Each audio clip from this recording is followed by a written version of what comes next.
कण कण में ओम समाया है, प्रभु कैसी तुम्हारी माया है, प्रभु कैसी तुम्हारी माया है।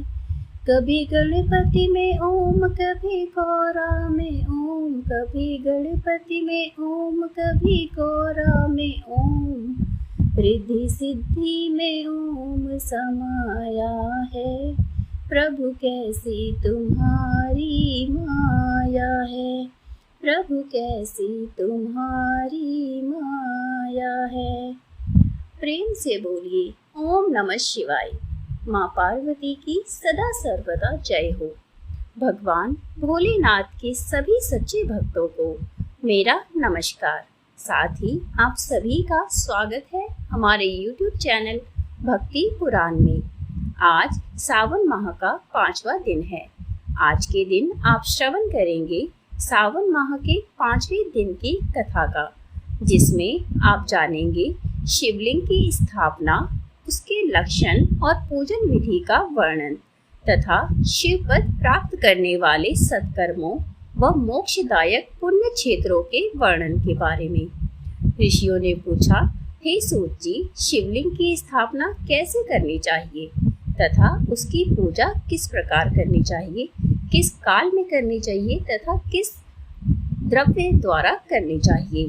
तब सूत जी कहते हैं, हे महर्षियों, मैं तुम लोगों के लिए इस विषय का वर्णन करता हूँ, तुम सभी इसे ध्यानपूर्वक सुनो।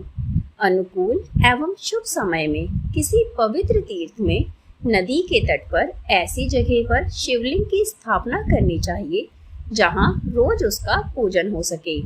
पार्थिव द्रव्य से, जलमय द्रव्य से अथवा तेजस द्रव्य से पूजन करने से उपासक को पूजन का पूरा फल प्राप्त हो जाता है। शुभ लक्षणों में पूजन करने पर यह तुरंत फल देने वाला होता है। चल प्रतिष्ठा के लिए छोटा शिवलिंग श्रेष्ठ माना जाता है और अचल प्रतिष्ठा हेतु बड़ा शिवलिंग उत्तम माना गया है। शिवलिंग की पीठ सहित स्थापना करनी चाहिए। शिवलिंग की पीठ गोल, चौकोर, त्रिकोण अथवा खाट के पाए की भांति ऊपर नीचे मोटा और बीच में पतला होना चाहिए। ऐसा लिंग पीठ महान फल देने वाला होता है। पहले मिट्टी अथवा लोहे से शिवलिंग का निर्माण करना चाहिए। जिस द्रव्य से लिंग का निर्माण हो उसी से उसका पीठ बनाएं। यही अचल प्रतिष्ठा वाले शिवलिंग की विशेषता है। चल प्रतिष्ठा वाले शिवलिंग में लिंग व प्रतिष्ठा एक ही तत्व से होती है। लिंग की लंबाई स्थापना करने वाले मनुष्य के 12 अंगुल के बराबर होनी चाहिए। इससे कम होने पर फल भी कम ही प्राप्त होता है, परंतु 12 अंगुल से लंबाई अधिक भी की जा सकती है। चल लिंग में लंबाई स्थापना करने वाले 1 अंगुल के बराबर होनी चाहिए, उससे कम बिल्कुल भी ना हो। यजमान को चाहिए कि पहले वह शिल्प शास्त्र के अनुसार देवालय बनवाए तथा उसमें सभी देवगणों की मूर्ति स्थापित करे। देवालय का गृह सुंदर और स्वच्छ होना चाहिए। उसमें पूर्व और पश्चिम में 2 मुख्य द्वार हों जहाँ शिवलिंग की स्थापना करनी हो। उस स्थान के गर्त में नीलम, लाल वैदुर्य, श्याम, मरकत, मोती, मूंगा, गोमेद और हीरा, इन 9 रत्नों को वैदिक मंत्रों के साथ छोड़े। 5 वैदिक मंत्रों द्वारा 5 स्थानों से पूजन करके अग्नि में आहुति दे और परिवार सहित पूजा करके आचार्य को धन से तथा भाई बंधुओं को मनचाही वस्तु से संतुष्ट करे। याचकों को स्वर्ण ग्रह एवं भूपत्ती तथा गाय आदि का भी दान करें। स्थावर जंगम सभी जीवों को यत्न पूर्वक संतुष्ट कर एक गड्ढे में स्वर्ण तथा 9 प्रकार के रत्न भरकर वैदिक मंत्रों का उच्चारण करके परम कल्याणकारी महादेव जी का ध्यान करें। तत्पश्चात नाद घोष से युक्त महामंत्र ओंकार का उच्चारण करके गड्ढे में पीठ युक्त शिवलिंग की स्थापना करें। वहां परम सुंदर मूर्ति की भी स्थापना करें तथा भूमि संस्कार की विधि जिस प्रकार शिवलिंग के लिए की गई थी उसी प्रकार मूर्ति की भी प्रतिष्ठा करें। मूर्ति की स्थापना अर्थात प्रतिष्ठा पंचाक्षर मंत्र से करनी चाहिए। मूर्ति को बाहर से भी लिया जा सकता है, परंतु वह साधु पुरुषों द्वारा पूजित होनी चाहिए। इस प्रकार शिवलिंग व मूर्ति द्वारा की गई महादेव जी की पूजा शिवपद प्रदान करने वाली मानी जाती है। स्थावर और जंगम से लिंग भी दो तरह का हो जाता है। वृक्षलता आदि को स्थावर लिंग कहते हैं और कृमि कीट आदि को जंगम लिंग। स्थावर लिंग को सींचना चाहिए तथा जंगम लिंग को आहार एवं जल देकर तृप्त करना चाहिए। यों चराचर जीवों को भगवान शंकर का प्रतीक मानकर उनका पूजन सदैव करते रहना चाहिए। इस तरह महालिंग की स्थापना करके विविध उपचारों द्वारा उसका रोज पूजन करें तथा देवालय के पास ध्वजारोहण करें। शिवलिंग साक्षात शिव का पद प्रदान करने वाला है। आवाहन, आसन, अर्घ, आचमन, स्नान, वस्त्र, गंध, पुष्प, धूप, दीप, नैवेद्य, तांबूल, समर्पण, निराजन, नमस्कार और विसर्जन, ये 16 उपचार हैं। इनके द्वारा विधि पूर्वक पूजन करें। इस तरह किया गया भगवान शिव का पूजन शिव पद की प्राप्ति कराने वाला माना जाता है। सभी शिवलिंगों की स्थापना के पश्चात चाहे वे मनुष्य द्वारा स्थापित हो या ऋषियों या देवताओं द्वारा अथवा अपने आप प्रकट हुए हों, सभी का उपयुक्त विधि से पूजन करें, तभी शुभ फलों की प्राप्ति होती है। उसकी परिक्रमा और नमस्कार करने से शिव पद की प्राप्ति होती है। शिवलिंग का नियम पूर्वक दर्शन भी कल्याणकारी माना जाता है। मिट्टी, आटा, गाय के गोबर, फूल, कनेर पुष्प, फल, गुड़, मक्खन, भस्म अथवा अन्न से शिवलिंग बनाकर प्रतिदिन पूजन करें तथा प्रतिदिन 10,000 प्रणव मंत्रों का जप करें अथवा दोनों संध्याओं के समय 1 सहस्त्र प्रणव मंत्रों का जप अवश्य करें, जिससे शिव पद की प्राप्ति होती है। जप काल में प्रणव मंत्र का उच्चारण मन की शुद्धि करता है। नाद और बिंदु से युक्त ओंकार को कुछ विद्वान समान प्रणव कहते हैं। प्रतिदिन 10,000 पंचाक्षर मंत्र का जाप अथवा दोनों संध्याओं को 1 सहस्त्र मंत्र का जाप शिव पद की प्राप्ति कराने वाला होता है। सभी ब्राह्मणों के लिए प्रणव से युक्त पंचाक्षर मंत्र अति फलदायक है। कलश से किया गया स्नान, मंत्र की दीक्षा, मृतकाओं का न्यास, सत्य से पवित्र अंतःकरण, ब्राह्मण तथा ज्ञानी गुरु सभी को उत्तम माना गया है। पंचाक्षर मंत्र का 5 करोड़ जाप करने से मनुष्य भगवान शिव के समान हो जाता है। 1, 2, 3 अथवा 4 करोड़ जाप करके मनुष्य क्रमशः ब्रह्मा, विष्णु, रुद्र तथा महेश्वर का पद प्राप्त कर लेता है। यदि 1000 दिनों तक प्रतिदिन 1 सहस्त्र जाप पंचाक्षर मंत्रों का किया जाए और प्रतिदिन ब्राह्मण को भोजन कराया जाए तो इससे अभिष्ट कार्य की सिद्धि हो जाती है।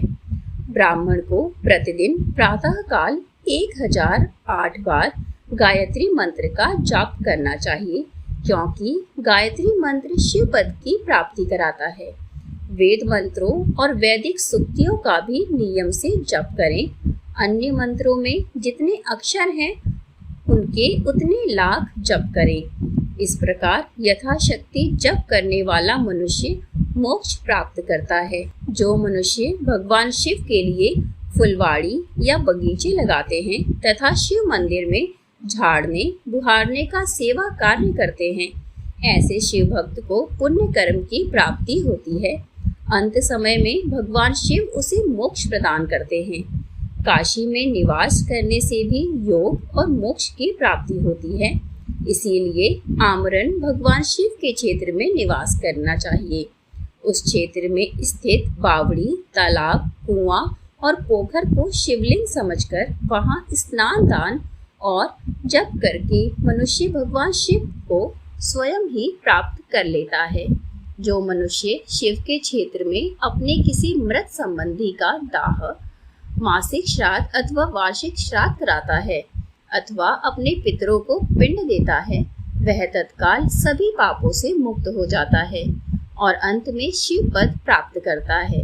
लोक में अपने वर्ण के अनुसार आचरण करने व सदाचार का पालन करने से शिव पद की प्राप्ति हो जाती है। निष्काम भाव से किया गया कार्य अभिष्ट फल देने वाला एवं शिव पद प्राप्त कराने वाला माना जाता है। सूत जी कहते हैं, हे विद्वान और बुद्धिमान महर्षियों, मैं मोक्ष देने वाले शिव क्षेत्रों का भी वर्णन करता हूँ। पर्वत, वन और काननों सहित इस पृथ्वी का विस्तार 50 करोड़ योजन का है। भगवान शिव की इच्छा से पृथ्वी ने सभी को धारण कर रखा है। भगवान शिव ने भूमि पर विभिन्न स्थानों पर वहां के प्राणियों को मोक्ष देने के लिए शिव क्षेत्र का निर्माण किया है। कुछ क्षेत्रों को देवताओं और ऋषियों ने अपना निवास स्थान बनाया है, इसीलिए उसमें तीर्थत्व प्रकट हो जाता है। बहुत से तीर्थ ऐसे भी हैं जो स्वयं प्रकट हुए हैं। तीर्थ क्षेत्र में जाने पर मनुष्य को सदा स्नान, दान और जप करना चाहिए, अन्यथा मनुष्य रोग, गरीबी तथा मूर्खता आदि दोषों का भागी बन जाता है। जो मनुष्य अपने देश में मृत्यु को प्राप्त होता है, वह इस पुण्य के फल से दोबारा मनुष्य योनि प्राप्त करता है, परंतु पापी मनुष्य दुर्गति को ही प्राप्त होता है। हे ब्राह्मणों, पुण्य क्षेत्र में किया गया पाप कर्म अधिक दृढ़ हो जाता है, अतः पुण्य क्षेत्र में निवास करते समय पाप कर्म करने से हमें बचना चाहिए। सोनभद्र नदी की 10 धाराएं हैं। बृहस्पति के मकर राशि में आने पर यह अत्यंत पवित्र तथा अभीष्ट फल देने वाली होती है। इस समय यहाँ स्नान और उपवास करने से विनायक पद की प्राप्ति होती है। पुण्य सलीला महानदी नर्मदा के 24 मुख हैं। इसमें स्नान करके तट पर निवास करने से मनुष्य को वैष्णव पद की भी प्राप्ति होती है। तमसा के 12 तथा रेवा के 10 मुख हैं। परम पुण्यमयी गोदावरी के 21 मुख हैं। यह ब्रह्म हत्या तथा गोवध पाप का नाश करने वाली एवं रुद्र लोक देने वाली होती है। नेमिशराय तथा बद्रिकाश्रम में सूर्य और बृहस्पति के मेष राशि में आने पर स्नान और पूजन करने से ब्रह्मलोक की प्राप्ति होती है। सिंह और कर्क राशि में सूर्य की संक्रांति होने पर सिंधु नदी में किया गया स्नान तथा केदार तीर्थ के जल का पान एवं स्नान ज्ञानदायक माना जाता है। बृहस्पति के सिंह राशि में स्थित होने पर भाद्र माह में गोदावरी के जल में स्नान करने से व्यक्ति को शिवलोक की प्राप्ति होती है, ऐसा स्वयं भगवान शिव ने कहा था। सूर्य और बृहस्पति के कन्या राशि में स्थित होने पर यमुना और सोनभद्र में स्नान से धर्मराज और गणेश लोक में महान भोग की प्राप्ति होती है, ऐसी महर्षियों की मान्यता है। सूर्य और बृहस्पति के तुला राशि में होने पर कावेरी नदी में स्नान करने से भगवान विष्णु के वचन की महिमा से अभीष्ट फल की प्राप्ति होती है। शिवलोक के पश्चात ब्रह्मा और विष्णु के स्थानों में सुख भोग कर अंत में मनुष्य को ज्ञान की प्राप्ति हो जाती है। माघ माह में सूर्य के कुंभ राशि में होने पर फाल्गुन माह में गंगा तट पर किया गया श्राद्ध, पिंडदान अथवा तिलोदक दान पिता और नाना दोनों कुलों के पितरों को अनेकों पीढ़ियों का उद्धार करने वाला होता है। गंगा व कावेरी नदी का आश्रय लेकर तीर्थवास करने से पाप का नाश हो जाता है। ताम्रपर्णी और वेगवती नदियां ब्रह्मलोक की प्राप्ति रूप फल देने वाली होती हैं। इनके तट पर स्वर्गदायक क्षेत्र है। इन नदियों के मध्य में बहुत से पुण्य क्षेत्र हैं। यहाँ निवास करने वाला मनुष्य अभिष्ट फल का भागी होता है। सदाचार, उत्तम वृत्ति तथा सद्भावना के साथ मन में दया भाव रखते हुए विद्वान पुरुष को तीर्थ में निवास करना चाहिए, अन्यथा उसे शुभ फलों की प्राप्ति नहीं होती। पुण्य क्षेत्र में जीवन बिताने का निश्चय करने पर तथा वास करने पर पहले का सारा पाप तत्काल ही नष्ट हो जाता है। क्योंकि पुण्य को ऐश्वर्यदायक कहा गया है, हे ब्राह्मणों, तीर्थ में वास करने पर उत्पन्न पुण्य कायिक, वाचिक और मानसिक सभी पापों का नाश हो जाता है। तीर्थ में किया मानसिक पाप कई कल्पों तक पीछा नहीं छोड़ता, यह केवल ध्यान से ही नष्ट होता है।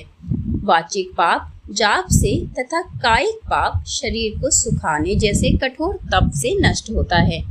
अतः सुख चाहने वाले पुरुष को देवताओं की पूजा करते हुए और ब्राह्मणों को दान देते हुए पाप से बचकर ही तीर्थ में निवास करना चाहिए। आज का अध्याय अब संपूर्ण होता है। कल पुनः उपस्थित होंगे आगे के अध्याय के साथ। वीडियो पसंद आए तो वीडियो को लाइक करें, साथ ही चैनल को सब्सक्राइब करना ना भूलें।